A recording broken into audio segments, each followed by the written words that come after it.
Moms world నా ప్రపంచంలోకి స్వాగతం సుస్వాగతం. వరలక్ష్మి శుక్రవారం ఎంతో అద్భుతంగా జరుపుకుని అమ్మవారిని కొలిచి వరాలు అడిగి అలాగే తాంబూలాలు చాలామందికి ఇచ్చుకొని ఎంతో తృప్తిగా వ్రతాన్ని చేసుకున్నాం కదా. తర్వాత మొదలవుతుందండి డౌట్ల పర్వం.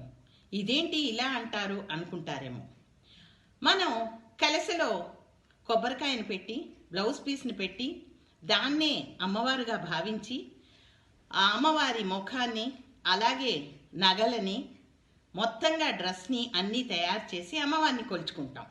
ఆ తర్వాత నెక్స్ట్ డే అమ్మవారికి ఉదయమే లేచి నైవేద్యం పెట్టి దీపధూపాలతో పూజ చేసుకొని నైవేద్యం పెట్టి మంగళహారతి ఇచ్చి అమ్మ వరలక్ష్మి ఇక్కడి నుంచి నా పూజా గృహంలో ఉన్న నీ స్థానానికి వెళ్ళమ్మా, నిరంతరం నా ఇంట్లోనే కొలువుండి నా కుటుంబాన్ని రక్షించు తల్లి అని కోరుకుంటాం.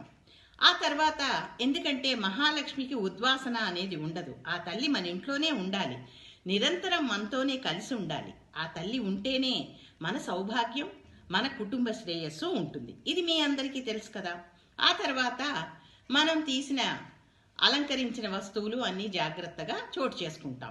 కాకపోతే కొబ్బరికాయని ఏం చెయ్యాలి అన్న డౌట్ చాలా మందికి ఉంటుంది. ఒక విషయం చెప్తానండి, 40 సంవత్సరాల బట్టి వరలక్ష్మి వ్రతం చేస్తున్న వారికి డౌట్లు వచ్చేస్తున్నాయి, కొత్తగా పెళ్ళయి వరలక్ష్మి వ్రతం చేసుకుంటున్న వారికి డౌట్లు వస్తున్నాయి. అదే నాకు అర్థం కాని విషయం. ఎందుకంటే మనం తరతరాలుగా మన అత్తగారు మన చేత చేయించిన తర్వాత ఏ విధమైన పూజ చెయ్యాలి, ఎలా పూజ చెయ్యాలి, ఆ తర్వాత ఏం చెయ్యాలి అనేది మొదటి సంవత్సరంలోనే మనకి ఎక్స్ప్లెయిన్ చేస్తారు. ఆ విధంగానే మనం పూజలు చేసుకుంటూ ఉంటాం. కాకపోతే కొబ్బరికాయని ఏం చెయ్యాలి అన్న సమస్య నన్ను పెద్దవారు అడుగుతున్నారు, చిన్నవాళ్ళు అడుగుతున్నారు. ఒక్క విషయం అండి, దీనికి రకరకాల అభిప్రాయాలు ఉంటాయి. ఆ కొబ్బరికాయని వాడకూడదు, గుడిలో ఎక్కడన్నా పెట్టేయాలి, లేదా ఒక బ్రాహ్మణుడికి దక్షిణ తాంబూలం పెట్టి ఆ కొబ్బరికాయని ఇచ్చేయాలి, లేదా కొబ్బరికాయని మనం దైవ రూపంగా భావించాం కాబట్టి ఎక్కడన్నా నది లేదా చెరువులో వదిలేయాలి. ఇలా చాలామంది చాలా అభిప్రాయాలు చెప్తూ ఉంటారు. అలాగే కొంతమంది అమ్మవారి స్వరూపంగా భావించిన ఆ కొబ్బరికాయని ప్రసాదంగా స్వీకరించాలి అని కూడా చెప్తారు. నా జీవితంలో 40 సంవత్సరాల క్రితం నుంచి మేం చేసే విషయం ఇదే. అమ్మవారి స్వరూపంగా భావించిన కొబ్బరికాయని మనం ఆ తర్వాత ఏదో ఒక తీపి పదార్థంగా కానీ లేదా కారం పదార్థంగా కానీ తయారు చేసి కుటుంబ సభ్యులతో కలిసి ప్రసాదంగా స్వీకరించి వీలైతే పక్కింటి వారికి కూడా ఇవ్వడంలోని ఆనందాన్ని పొందాలి. అంటే సర్వేజన సుఖినో భవంతు అన్న భావంతో ఆ కొబ్బరికాయని ప్రసాదంగా స్వీకరిస్తామన్నమాట.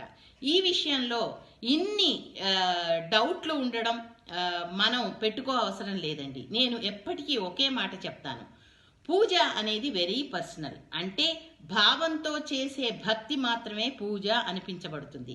అందువల్ల ఏమాత్రం మీకు తెలిసిన ఏ విధంగా మీకు చెప్పబడిందో, మీ కుటుంబంలో ఎలా చేస్తున్నారో, వంశపారంపర్యంగా మీ పెద్దలు ఎలా చెప్పారో నిర్భయంగా అలా నిర్వహించండి.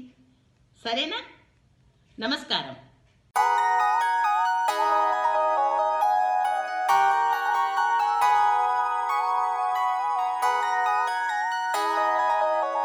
वीडियोस बनाने हैं, फिल्मोरा है ना।